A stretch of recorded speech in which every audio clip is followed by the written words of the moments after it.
Research is finding out what you're going to do when you can't do what you're doing now, be that as it may. Research, in one of its many forms, is playing a more and more important part in the daily lives of every American. It affects the food we eat, the clothes we wear, the conveyances we ride in, and in many cases, even the air we breathe. Don't, however, think of research as a row of flasks, retorts, bottles, microscopes, and test tubes. Sure, they're all a part of it, and a very necessary part. But the research that gets things done isn't all as spectacular to look at as the chemical laboratory, and it all can't be as shiny and as sparkling. When you drive away that nice, new, shiny tractor from your dealer's place of business, just remember that research made it possible, not only to give you a good-looking product, but to give you one with more years of service built into it, a product with the right materials in the right places. Those good-looking synthetic tires were developed in the test tubes of the research laboratories of the whole nation. They may have been grown on your farm as corn or other grains, or they may have come out of the ground as petroleum. Research made them possible. This is equally true of the whole machine, of the cast iron alloys that make up its pistons and sleeves, of the steel alloys that make up its shafting and gear, of the accessories that provide the current and measure out the gas and air to keep it running. How? Well, let's look at metals first. Suppose a carload of steel arrives from the mill. And from this steel, parts are to be made for your tractor: shafting, gears, axles. A sample of the steel to be used is cut into suitable lengths and sent to the research laboratory for testing. After tests have been completed, a report is filled out and distributed to the various departments that will apply the steel for machining, or heat treating, or any of its various uses. This enables them to know the different characteristics of the metal and gives them knowledge of its strength, its hardenability, how it should be cut, annealed, hardened, or heat treated to bring out the best qualities for the job on which it will be used. Tensile strength is determined by turning down a piece of this metal to a specified form. It is polished to eliminate rough spots or scratches. The finished product is pulled apart in a powerful machine, which registers not only the breaking point, but the stretch or yield, and several other characteristics as well. Looking ahead, knowing just what each kind of material will do under stress and strain, that's all a part of the research men or women's job. After the sample has been given a standard heat treatment, grain structure of the metal is determined by sawing off a small piece which is mounted in a plastic mold. The mold is made right on the job. No waiting, no chance work. In this form, the sample can be handled easily and kept for reference. The surface of the sample is polished to a glass-like finish so that no scratches or saw marks remain on the face that is to be micro-photographed. This camera enlarges the grain structure several thousand times and makes it easy for the practiced eye of the steel man or woman to pick out any flaws. Grain structure is important. These pictures show the size and nature of the grain and the distribution of the impurities in the metal. Grain size influences heat treatment and final strength of the steel. Uneven distribution of impurities might prove detrimental. Photos are developed immediately, so there is no delay and less chance of mistake. Another piece of the metal goes to the forge shop, where it is worked into a bar of the right shape for the end quench apparatus. It is then turned to an exact size and shape, heated to a predetermined temperature in an electric furnace where exact temperature control is assured. This bar now goes through the Jomini end quench apparatus. It is placed in a holder, and cold water sprays over the entire end, cooling it quickly. The water flow continues until the whole bar is comparatively cool. Hardenability is quickly checked by this method. The bar is placed under a hardness testing machine, which quickly shows the depth to which the end cooling hardened the metal. A typical chart of the hardness would look something like this: hard at one end, still soft at the other. For control purposes, actual gear teeth are cut into small test specimens. These pieces are carburized along with gears in regular production. After this treatment, they are cut and mounted in plastic molds, which again are made on the job with very simple and efficient apparatus. A supply of granular plastic material, a mold with a heating unit, and a good hydraulic jack. The sample teeth are polished on jewelers' grinding wheels that put a mirror-like finish on the surface. After grinding, these surfaces are etched to show the depth to which carburization and sometimes hardening has penetrated. While these depths are easily visible to the naked eye, they are really striking when photographed with the micro camera.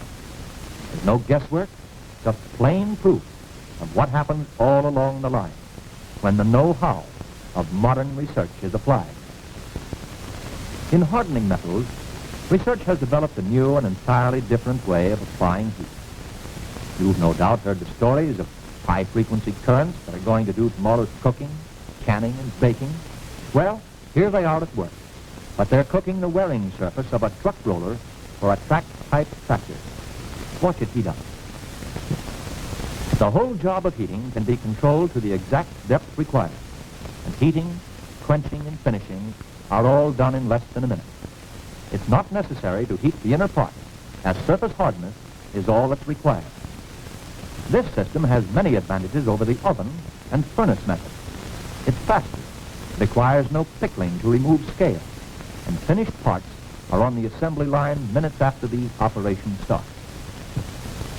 For a quick check on materials such as brass or copper bars, or low alloy iron or steel, spectrographic analysis will tell the story of impurities or alloys in the metal in a few minutes. Sawings or filings are taken from the material. A small amount is placed in a specially prepared graphite electrode and blanketed with pure graphite. The sample is arced or sparked at a temperature of from 3,000 to 5,000 degrees centigrade. At this point, the excited atoms of each element in the sample emit light of wavelengths that are characteristic of that element. By using the range of the ultraviolet, the resulting spectrum is photographed on 35mm film. By analyzing the lines on the developed film, the alloys or impurities can be identified and the percentages of the minor elements determined. Spectrographic analysis is particularly valuable to determine the presence of small amounts of impurities that would be troublesome in certain materials. In many instances, the results are sensitive down to less than 1 part in 100,000. The carbon test is used, as its name implies, to determine the percentage of carbon in iron or steel. It is a quick and accurate method of checking the amount of this element, and for this reason, regular checks are made on batches of material going through the plant. But if the material requires a complete chemical analysis to tell the whole story, it goes to the chemical laboratory, where thousands of such tests are made every month. Here the technicians drill the samples to obtain pints. These are carefully weighed on delicate balances. To ensure accuracy, which is absolutely necessary, the scales are protected from air currents and from damp and dust. The samples are dissolved in acid, and the solution is purified by other chemicals until only the element to be determined remains. Looking ahead, that's today's procedure. The paints, lacquers, nameplates, transfers, and plastics that form parts of various machines are tested in accelerated weathering units that furnish, in just 100 hours of operation, an accurate example of a year's weathering in the sun, wind, and rain. Summer heat and moisture are furnished in 2-hour cycles by a carbon arc and water spray. Wear testing machines tell in a very short time the wearing properties of metal surfaces and their abilities to stand up under pressures. They also test the film strength of lubricating oils and greases and their coefficient of friction. Oils for use in transformers and in high-temperature turbines are tested for stability against oxidation at various temperatures. This tester also quickly brings out any effects that different metals may have on the oils themselves. Engine oils are checked carefully for fire, flash, and viscosity, since they have a distinct bearing on the life of the machine in which they will be used. Research doesn't stop with the metals themselves, or even with the building of the machine. It continues to work on the finished machine. Here's a bouncing device, and assures you that no parts will shake loose after the machine gets in the field. The accessories that complete the job, timers, carburetors, generators, and electrical devices, all have to go through innumerable tests. Here's a magneto test bench where machines are run till they break down. It's better to find out here than in the field. And here's a bench on which magneto impulse couplings are tested for accuracy. In the center, a life test tells how long this device will last. On the right, another unit tests a battery-type distributor and spark advance governor. Dynamometer tests are run on complete engines before they get into the tractor. Tests are made under both normal and extreme conditions. The dynamometer car or tractor furnishes an accurate picture of the performance of the complete tractor in the field, its drawbar horsepower, fuel consumption, slippage, and other factors. Research proves the machine will perform satisfactorily when it gets in the field. Clutches and gear trains are tested under extreme conditions, stopping and starting under load and under no load. Oil filters and the behavior of the various engine oils get a careful study in the laboratory. Here, sludge and all its attendant evils are produced, studied, and the means of protection worked out. Research in metals has given us vastly better engines, with the right materials in the right places and in the right proportions. And here's another branch of research that makes engines last longer. Remember the air conditioning sign? Well, every internal combustion engine consumes huge amounts of air, breathes it into its innards, where there are highly finished surfaces and tight fits. If the engine is going to stand up, this air should be free from dust and all abrasive matter. Air cleaners and dust seals are therefore vitally important. Once upon a time, tractors operating under conditions like these have been known to wear out a set of pistons, liners, and rings in a few days. This is where efficient air cleaning really pays off. Research in ways to keep this dust out of engines and bearings has increased engine life more than any other factor. Actual tests show as much as 500 times longer life on an engine fully protected with efficient air cleaners, dust seals, and oil filters. Part of the studies in dust protection are carried on in a dust house where field conditions are approximated. Here, a complete engine can be operated under any desired load and a checkup made at any given number of hours. Dust of known characteristics is fed into the cooling fan and blown over the entire engine at rates as high as 50 pounds per hour. Leaky seals quickly show up as the inside of the engine is painted white. The oil bath air cleaner is now well established and is by far the best all-around piece of equipment for cleaning the air going into the engine. The principle used is simple and effective and is probably best shown by these cross-sections of cleaners in actual operation. Air in this particular model is drawn by the engine through the center tube.